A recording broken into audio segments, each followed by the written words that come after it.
Good evening, you're now with me, Lorenzo Isaac, for TVS Nightline. Here are the headlines for tonight.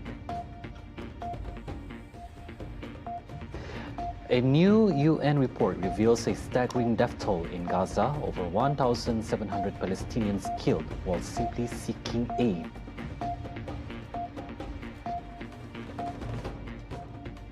Back in Malaysia, authorities are probing a fake surgeon who claimed involvement in ZARA autopsy after his TikTok live stream went viral.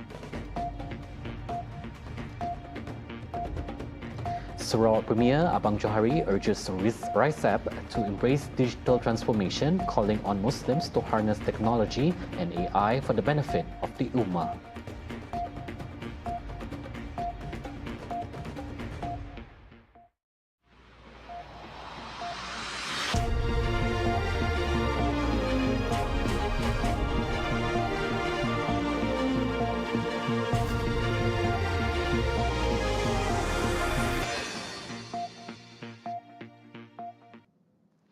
The Regional Islamic Dawah Council of Southeast Asia and the Pacific, RISAP, and its member organization have been urged to embrace digital transformation and adapt to a rapidly changing technological landscape. As President, Dato' Patinggi Tan Sri Abang Johari Tun Openg stressed that technology must be harnessed for modernization, digital da'wah, and to meet the growing influence of artificial intelligence.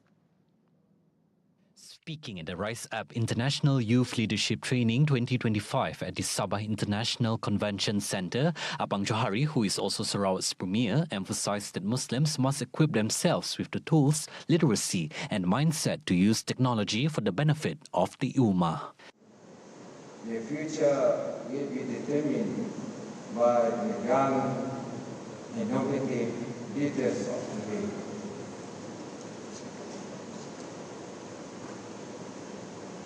History has proven the prowess of Muslim intellectuals in the field of science. This tradition has to be reviewed in the present generation of Muslims, and Muslim civilization has reached its peak during the time of our Prophet and the Caliphate. Let us, in this era of AI, rebuild that prowess and based on intellectual capacity of the Muslim. He also urged RISAP members organizations to revive Islamic social finance instruments such as Baitul Mal and Waqaf as strategic tools to fight poverty, support dawah, and build sustainable communities.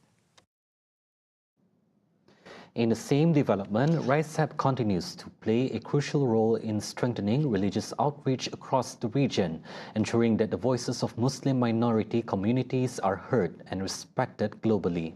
Abang Johari reiterated the organization remains committed to building resilient, knowledgeable and united Muslim communities across Southeast Asia and the Pacific. He noted that this legacy was sustained by the late Tun Pehin Sri Abdul Taib Mahmud until 2023.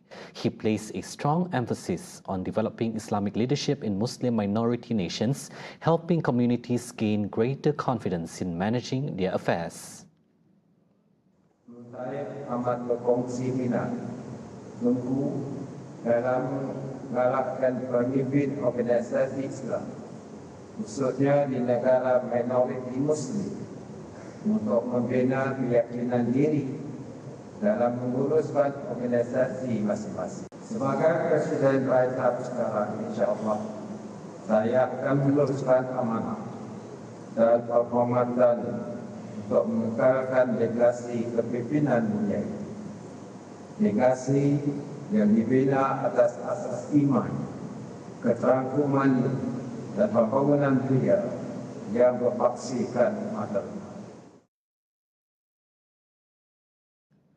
17 new state seats endorsed by the Sarawak Legislative Assembly (DUN) are expected to be contested in the upcoming 13th Sarawak election rather than through separate by-elections. Parti Pesaka Bumi Putra Bersatu PBB Information Chief Datuk Seri Abdul Karim Rahman Hamzah said the Election Commission (EC) must respect the decision of the legislature, which was passed to increase the number of seats from 82 to 99. Karim, who is also the state's Minister of Tourism, Creative Industry and Performing Arts, added that government functions are shared among the legislature and the judiciary and the executive, and it would not be proper for the EC to disregard the decision of the Assembly. On July 22nd, the Sarawak Legislative Assembly passed a law to create 17 new state constituencies. The change will only take effect after the Parliament gave its approval and the Election Commission completes the delineation process.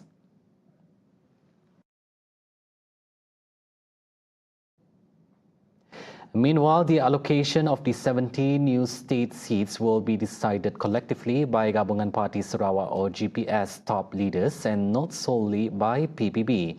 Karim said that while PBB remains the dominant party in the ruling coalition, decisions on seat allocations must be made fairly among all four GPS component parties, namely PBB, the Sarawak United People's Party, SUPP, Parti Rakyat Sarawak PRS, and the Progressive Democratic Party PDP. True PBB's strength is recognized fairness must prevail in ensuring voices from other component parties are heard. Karim pointed out that the seat allocation process is normally decided through discussions between the presidents of all four GPS component parties. As for how the seats will be distributed, he said allocations will likely be based on the majority population in each constituency.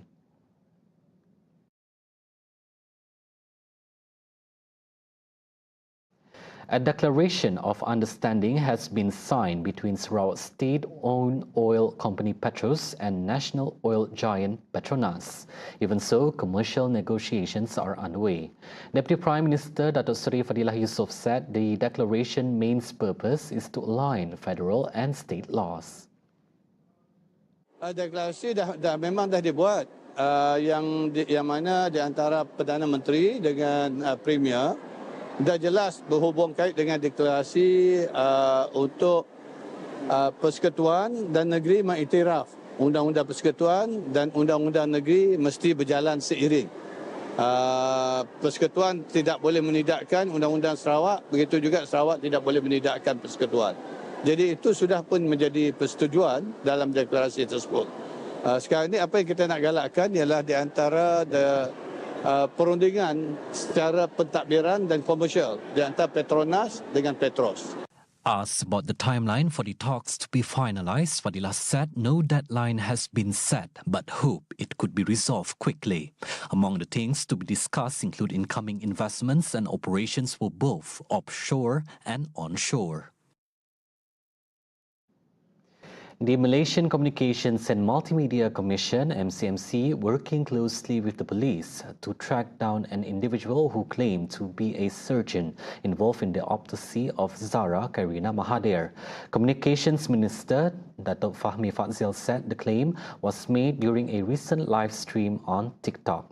Fahmi clarified that investigations found the individual is not a surgeon as confirmed by Health Minister Datuk Seri Dr. Zulkifli Ahmad. Pada 13 hari bulan 8, saya difahamkan ada telah berlaku satu TikTok live, dan dalam TikTok live itu saya difahamkan ada seorang individu yang kononnya adalah seorang doktor pakar bedah yang hadir sewaktu bedah siasat atau otopsi postmortem kes arwah ZARA Kairina. Dan semakan dengan pihak Kementerian Kesihatan membuktikan bahawa individu tersebut bukan seorang doktor pakar seperti yang didakwa.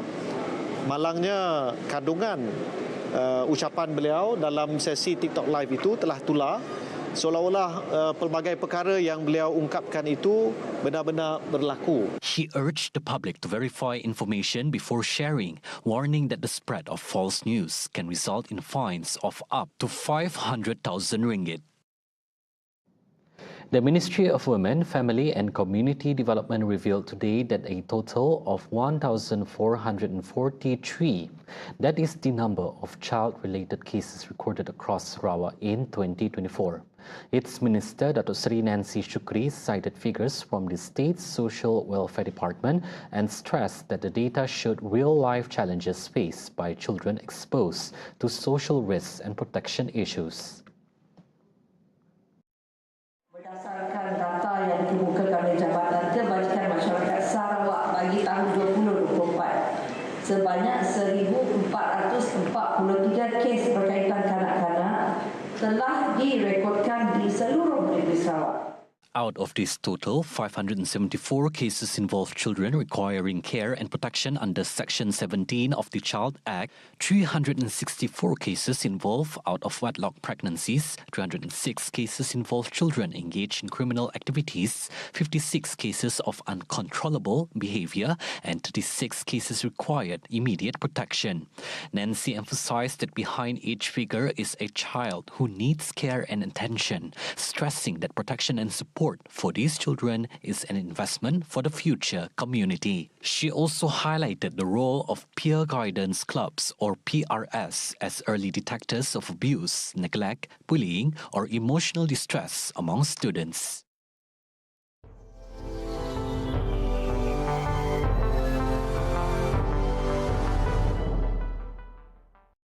On to world news. The United Nations Human Rights Office said at least 1,760 Palestinians have been killed while seeking aid in Gaza since late May.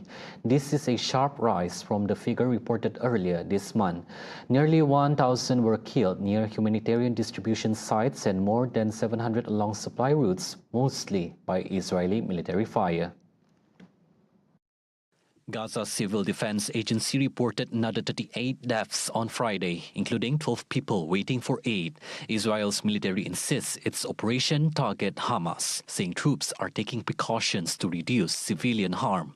Meanwhile, the Israeli government has approved plans for a new offensive in Gaza City and the nearby refugee camps, some of the most densely populated parts of the territory. UN-backed experts continue to warn of famine, with humanitarian aid still severely restricted. The war, triggered by Hamas' October 2023 attack that killed more than 1,200 people in Israel, has since left over 61,000 Palestinians dead, according to Gaza health officials. President Donald Trump failed to secure a ceasefire in Ukraine during high-stakes talks with Russia's President Vladimir Putin, but is now urging a new summit that includes Ukrainian President Volodymyr Zelensky. After 3 hours of discussion at an Alaska air base, Trump called the meeting quote-unquote extremely productive but offered no breakthrough. He said the focus must shift to a full peace agreement, not a temporary ceasefire. Meanwhile, Putin praises Trump's trusting relationship and said it could speed end to Ukraine war despite talks ending early without a deal. Президент Трамп говорит, что если бы я был президентом, то войны бы не было. Я думаю, что так бы на самом деле и случилось. Я подтверждаю это, потому что в целом у нас с президентом Трампом наладился очень хороший деловой и доверительный контакт, и у меня есть все основания полагать, что, двигаясь по этому пути, мы можем дойти и чем быстрее, тем лучше, до завершения конфликта на Украине. Zelensky confirmed he will meet Trump in Washington on Monday to discuss next steps. European leaders, including Britain, France and Germany, also backed the idea of a trilateral summit. They warned sanctions on Russia will continue. Putin struck a more guarded tone, saying the understanding reached could pave the way for future talks. When Trump floated the idea of another meeting, Putin replied in English next time in Moscow. The war, now in its 23rd month, continues to rage. Ukraine reported Russian drone and missile attacks overnight, while Moscow claimed the capture of 2 more villages in eastern Ukraine. And that's all for the news for TVS Nightline. I'm Lorenzo Isaac. Thank you for watching and have a good night.